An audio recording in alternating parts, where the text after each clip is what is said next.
We're going to get to our next guest. We're talking capital markets, so much more. Joining us right here in Davos, Switzerland, is David Solomon. He is the chairman and CEO of Goldman Sachs, of course. It's nice to see you, sir. Thank you. Thanks for having me, Andrew. We're all and trying. Becky, we miss you, Becky.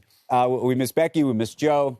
We're all trying to get the pulse of what's really happening here. And I know you've been here since Monday. I was saying before you came on, you'd been part of the inaugural weekend. I know you weren't at the inauguration, but there's been a whole bunch of CEOs, including Dara Khosrowshahi, who was just here, who did we call it the double dip. They've gone to both. What do you make of just the reaction to what's happening in the U.S. and how that's going to impact the economy? Sure. Well, first of all, the U.S. economy is in pretty good shape, Andrew. As we head into this new administration. But I think the thing that I'm encouraged about, and as I talk to clients, I'm finding clients are really encouraged about. It seems like, and this is true in the U.S., it's true with the new administration, but I'm also hearing it in my meetings here as I'm talking to clients from Europe, et cetera. People are focused on growth.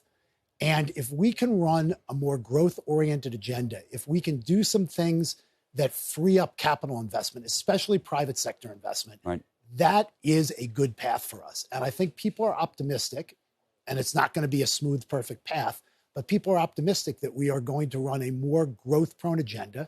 We're going to free up some investment. We're going to unlock the private sector a little bit more, and that's got to be constructive. And that is the best path for us at this point. Do you think that's already built into the equities market? Because we are at historic highs on a relative PE basis when you start to think about, a new term of a new president.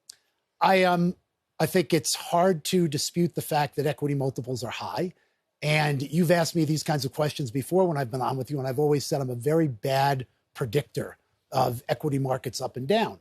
But I think the equity markets exhibit a sense of optimism at the moment, but they also exhibit a sense of optimism around growth in technology, and particular, this AI wave. And of course, it's not going to be a straight line, but some of the technology we're seeing, the opportunities for that technology to improve productivity very, very meaningfully, I think are really extraordinary. And I think that optimism's in the market too. So yes, there's a little bit of a change in policy that's creating optimism and has put us in a little bit more of a risk-on, mode for assets. That's affecting equity multiples. But I also think you're seeing real changes in technology that are advancing us economically in ways that I think have the potential to be quite positive. How do you quantify the sort of new regulatory landscape in terms of what that can do to multiples and things like that? If all of a sudden there's going to be a wave of transactions, and I know you've talked about that prospect, or a wave of IPOs. Yeah. So look, I think one of the things that you have to recognize, the market runs ahead. The market looks forward. And so we are coming off of a very, very tough regulatory environment across all industries. One of the things that was interesting to me last spring was at an event with a very broad group of CEOs. And when asked broadly across all industries, what's the number one thing affecting the strategic execution of your business, 67% said regulatory kind of program.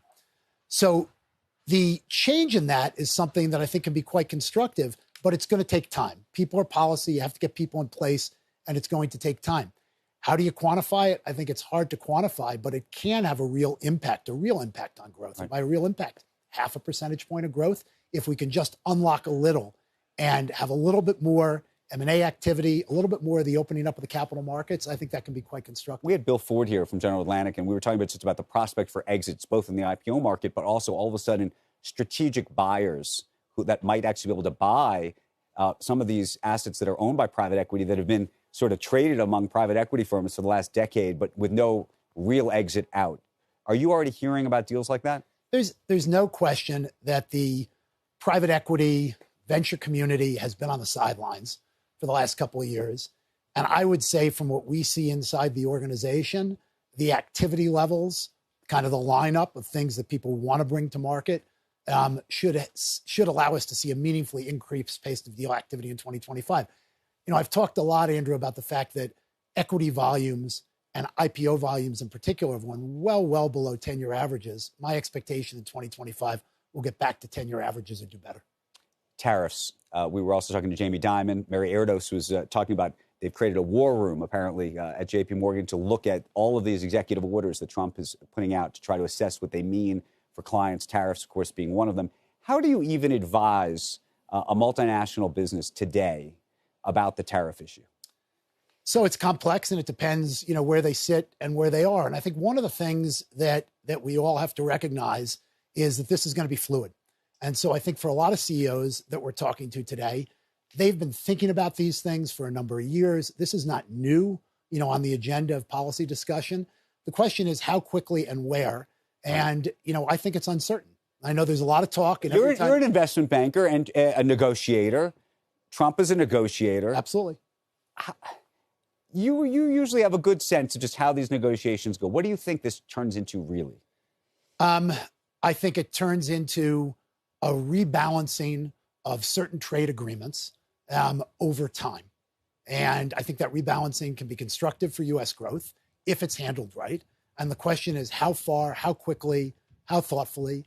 And there's no question. Look, he said it blatantly, and others in the administration have said it blatantly. Some of this is negotiating tactics for other things other than simply trade. And some of it is trade balance. And, I think that's important. Right. I think used appropriately, it can be constructive. I think the dollar is super important in the context of kind of the strength of the U.S. and U.S. preeminence.